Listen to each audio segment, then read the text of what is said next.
Men have gotten to be okay with leaving so much on the table as far as their potential within being a husband, within being a father, within being a provider, a leader, a protector, and a man. If you don't think your kids are watching, they watch everything. So why not lead the life that you truly want to lead? Because not only do it for you, but you got these little eyes watching you. Like, what more motivating is that? If you set your mind on something, you commit to something, and you execute, that's what it's all about. This reminds me of something else that I've seen you teach and talk about, and maybe it was in your book or on your social media feed, but nonetheless, it's a little bit of a paradox that you teach. If you want to be a better husband, if you want to be a better father, you have to become a better man, right? You have to become a better human being.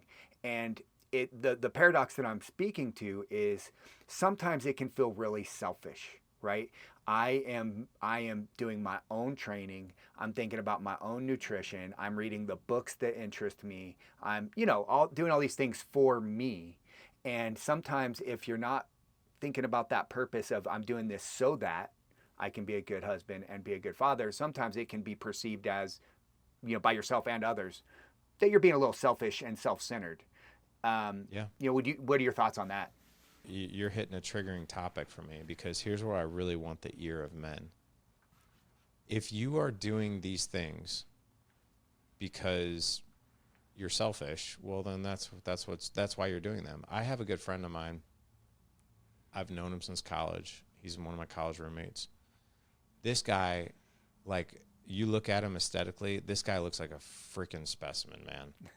Like, his physique, I'm like, I can't believe this guy's in his late 40s, right? I mean, but his life, he's a personal trainer. He's also a professional obstacle course racer. He's sponsored. Like, this is how he makes his living, right? He's really in shape. He's obsessed with obstacle course races. He does the world's Tough Mudder. Like, he's one of those guys. And he was married to my wife's best friend. We've all known each other. And I saw his relationship with his wife and his kid completely deteriorate because he took that to an extreme of, like, this is my life. These are my goals. This is what I'm doing. And if I have time, I'll get to the rest of the stuff.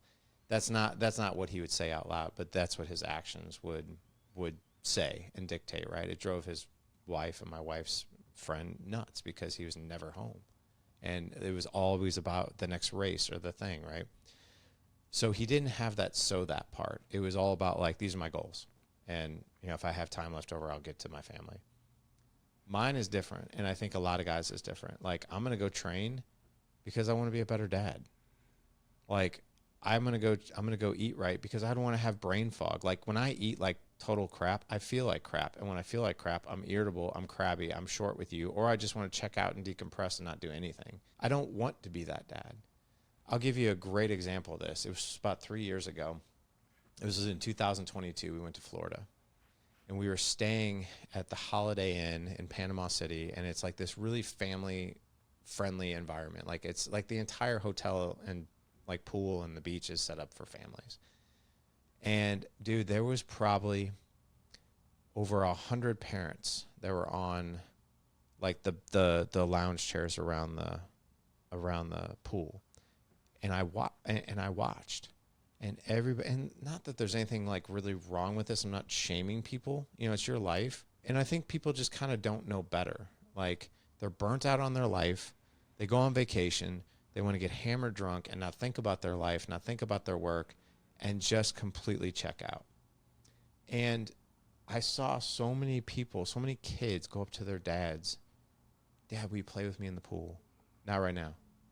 Like, I was sitting next to one guy, and he stood on the side of the pool with a beer and one of those, like, giant hats that shade your face, hours every day, just drinking beer, standing in the pool. And his kid would come up to him constantly. Dad, will you throw the football with me? Dad, you want to play tag? Dad, you want to play Marco Polo? No, not right now. Not right now. Not right now. For days. And I'm like, holy shit, man. Like, and here's what I did. I was like, screw this, man. I was like, if I'm the only dad in this pool playing with his kids, then I don't care. So be it. I got in that pool, dude, I'm chucking my kids. We're throwing them, right? And this is where I'll tell you, like, this is where it's like the most selfless thing in the world, right? I would get up every single morning. I'd go train.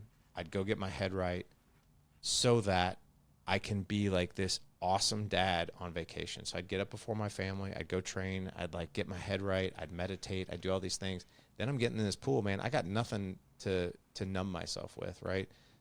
I'm throwing my kids in the pool. I'm not drinking alcohol. Suddenly my 18-year-old, this is where I think generational impact can really be huge, right? My 18-year-old gets in, and I've got two little guys. I have a 10-year-old and an 8-year-old. And he's like, Dad, he goes, can I throw Colton while you throw Lawson? And I'm like, heck yeah, you can. Get in here, boy. And dude, I'm sitting here like it's just the two of us. We're surrounded by all these people that are like literally half checked out. They're napping, they're drinking, they're out. And here's me and my son, and I'm looking at my son, and I'm like, I got this glimpse of my 18-year-old as he's chucking his little brother, and I'm like, this is the dad you're going to be. Yes. Right? And then it took about 3 days. And then I had this dude come up to me, and he's like, hey, he goes, and I was playing with my kids almost the whole time, right? And this dude comes up to me, and he's like, hey, man, he goes, I've been watching you for a few days and just watching you play with your kids. He's like, my son keeps asking me, Dad, will you do what that guy's doing? He's like, and I haven't done it because I didn't want to be like a weirdo, like being in the pool, like next to you, throwing my kid and you're throwing your kid. He's like, do you mind if I like throw my kid next to you, like we throw our kids together? I'm like, are you kidding? I was like, dude, let's get in this pool. Get your kid. So we're chucking these kids, right? And like everybody else is like watching us and they're completely checked out. But that's what I mean. Like there's going to be other people out there that watch you. They watch how you operate. They watch what you're doing and they watch what you're not doing. And if you ever think that this ripple effect of good fatherhood isn't real, it is, because there are a lot of guys out there just like, I want more with my kids. I want to play with my kids. I want to do this. But sometimes they need to see somebody else go first to think that it's normal, because otherwise it's just normal for me as a dad to like check out, get hammered drunk, not interact with my kids. Hey, I'm on vacation. Don't bother me. That's selfish. Getting up early in the morning on a vacation at 5 a.m. so you can hit the gym and get your head right and get your mind right, get your body right so you can be that playful dad, that is selfless. So there is a huge difference, and I hope I really explained what those differences are. Yeah, I think you nailed it. And I think that what you hit on is something that's really a problem. You'll hear a lot of experts talking about this, is like there is a bit of a men are having a bit of a problem now. And I'm curious, one of the questions I wanted to ask you about, since you're an expert in this, you're working with fathers and dads and you're doing this day in and day out. You know, historically, hundreds of and more years ago, you know, men needed to be farmers and fighters, and they needed to build things, and there was a more of a actual practical need, obvious one, I would say. And nowadays, with industry and modernization and everything, you know, machines, and there's other types of jobs, and I was curious about your take on, you know, do you think that there's a problem with men, fatherhood, masculinity, etc.? Because the truth is, if someone could say, well, we don't need men anymore. You know, women do raise children on their own nowadays. Women go to work and handle everything on their own, and unfortunately lead their families on their own. I'm kind of just curious about your take on that dynamic. As far as like the specificity of the question, like, yeah, go ahead. Do you just feel like there's a problem with men nowadays because of modernization? Because, like, you know, there's not as much of a physical, obvious fight and build things need nowadays. I really think that, and again, this is not, I'm just going to speak very directly on this. I truly believe there's a war on men. There's a war on masculinity. You know, and I do believe that there's toxic masculinity. I think you can be an abusive man, but you should never associate an abusive man with a man who's trying to better himself. Because I think that I think the lines are fuzzy there, right? If I am trying to, like, I think society wants us to shut up, to work hard, to be somewhat betatized, right? I mean, I think you see that in the Peter Griffins and the Homer Simpsons and like the Al Bundys, and like you still watch sitcoms and stuff like that, and I can't stand how they portray men of like, I don't know what the hell's going on. Maybe go ask your mother. That's not. I don't think that's. I think that's reality for a lot of people, but I don't think we should, as men, I don't think we should accept that as that should be the reality. The reality is this: we are the leaders of our family. And a leader has one thing, okay? And a lot of people think leadership and they think dictatorship. I'm not a dictator in my family. I'm an influencer in my family. I'm an encourager in my family. I'm a life lessons teacher in my family, right? Those are the things that I do in my family. And guess what? Whether you think so or not, your kids want to be led by you. Your wife wants to be led by you. She doesn't want to be bossed around by you, but she wants to be led, right? And being led is like, hey, there's a promised land, right, of our family, of how we connect, how we talk to each other, how we communicate with each other. What does our faith look like? What does our health look like? How do we spend time together? I'm going to lead you guys through that, right? And if we're not leading that charge, we're just not doing that job. Like, here's what I'll tell you, man. I think because of society and because of the question you asked, men have gotten to be okay with leaving so much on the table as far as their potential within being a husband, within being a father, within being a provider, a leader, a protector, and a man. Because we look at society and we're like, well, I'm just like this guy. And I'll tell you, man, like, I'm just going to speak very directly. You're a military guy. If you're a fat, out of shape dad that's on his phone, that's checked out, and you're telling yourself like, hey, I'm doing everything right. I'm providing for my family. They got food on the table. They have clothes on their body. No. Like, I'm not saying you need a six-pack as a father. I am not saying that. But your kids, you are the walking, talking 3D movie example for everything that these kids, and they are watching you and they are taking notes. So they're watching how you interact with their mom. They watch the food that you put in your body. I gave up alcohol to do 75 hard 85 days ago. My son, I had an event at my house for 9 men, and we did a party bus where I took these guys downtown for a nice dinner and everything. And my 10-year-old, like, I never knew how observant he was. And he goes, and I'm getting the cooler ready with beer and stuff like that because we're taking these guys out, and I'm not going to drink, but they'll probably have a few beers. And my 10-year-old comes up to me. He goes, "Who's the beer for?" And I go, "It's for my guys, that we're going out tonight." He goes, "Are you going to be drinking any of that?" And I just looked at him and I go, "Do you think I'm going to drink any of that?" He goes, "Well, I haven't seen you drink in like 80 days." And I'm like, I go, how did you know that? And he goes, "I've heard you talk about it, like to mom or your friends." He goes, "And I know you haven't drank since the cruise," because we went on a cruise as a family. I'm like, "You saw that?" He's like, "Yeah." He's like, "I know." He goes, "I thought you'd probably drink your club soda tonight." I'm like, "Yeah." But like, they watch, even if I had no clue he was watching that. Not a clue. And I'm like, holy crap, he's 10. He's taking these notes. So if you don't think your kids are watching, they watch everything. So why not lead the life that you truly want to lead? Because not only do it for you, but you got these little eyes watching you. Like, what more motivating is that? I'm like, holy crap. I'm going to do this marathon like in the next couple of days, or this half marathon. And there's a part of me that, like, I'm almost 50 years old. I want my kids to see that because I want them to believe. I don't want them to buy into like, oh, you're over 40, it's over for you. Or you're almost 50, like, you can't do that stuff. Man, you can do anything you set your mind to. That's one of the biggest reasons why I want to do this, is to show them of like, hey man, anything's possible. And if you if you set your mind on something, you commit to something and you execute, that's what it's all about, right? So like, I encourage men, really take a look at the life that you're leading.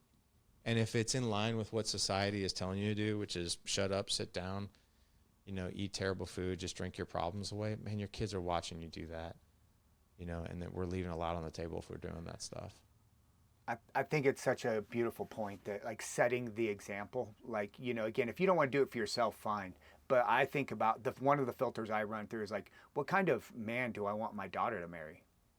I'm setting the example for who she's going to choose as a husband later on in life because, she's going to be connected to me as her father and think that that's the way, and how do I want my son to live and operate in this world?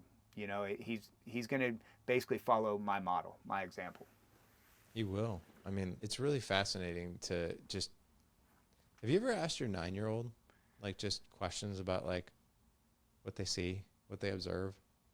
Wait, I'm just so curious. Like, what is it a boy or a girl, by the way? She, okay, yeah, girl. yeah. Her name's Harlow. She's 9 years old, and she's amazing. And like getting because she just loves to talk and like and she'll tell you like what she's like, just like your son. She'll tell you what she's seeing and hearing and like what she heard over here in school and what she heard another family talking about. And it's one of my favorite things to do is just sit down and like have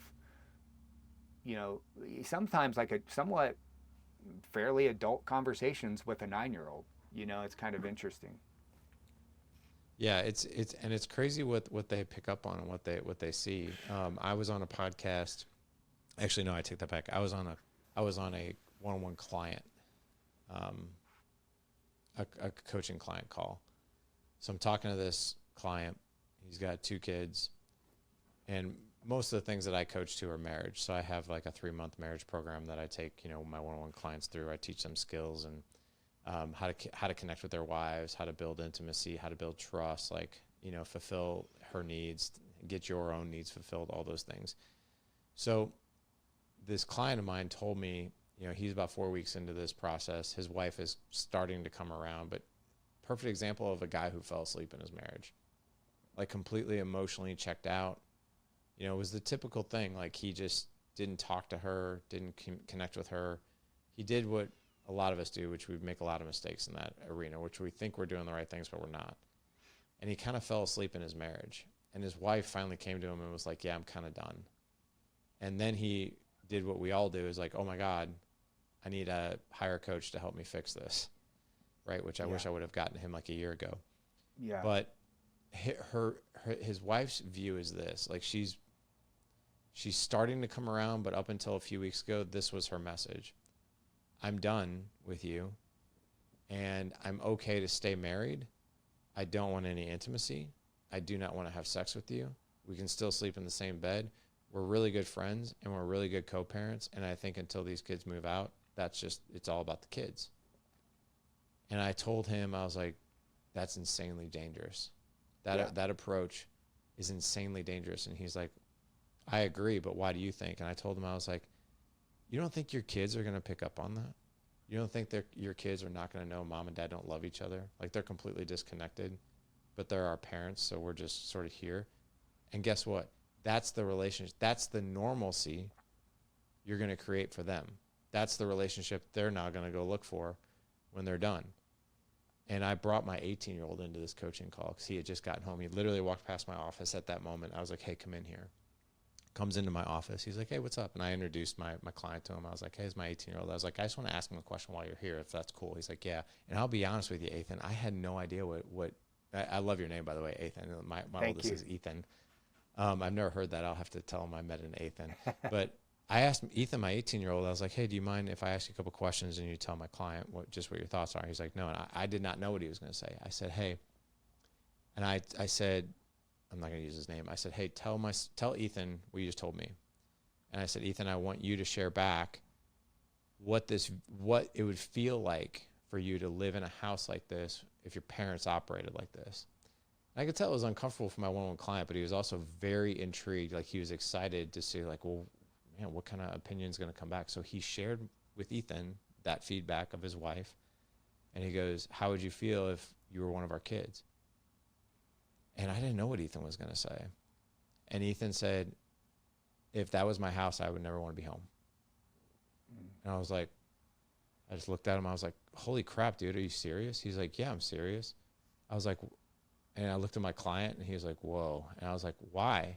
And he goes, because we would know that. Like, that was his way of saying, like, I would be very aware if that was the case. He's like, because I would know that. He goes, Yeah. and if that was what going on, there would be so much tension in this house. I would never want to be here. He's like, but the fact that you and mom love each other and you're so affectionate with each other, and he's like, I joke with you guys that you gross me out. He's like, but I love it. I really, really love it. He's like, because when you guys love each other, it makes the whole house feel like we love each other more. And I was like, holy crap. Like, and that was news for me too, because I had never asked him that. And I did not know what he was going to say in front of my client. And the fact that he said that, I was like, whoa, like, they are really paying attention. They might not say it, but dude, they are keenly aware of what's going on.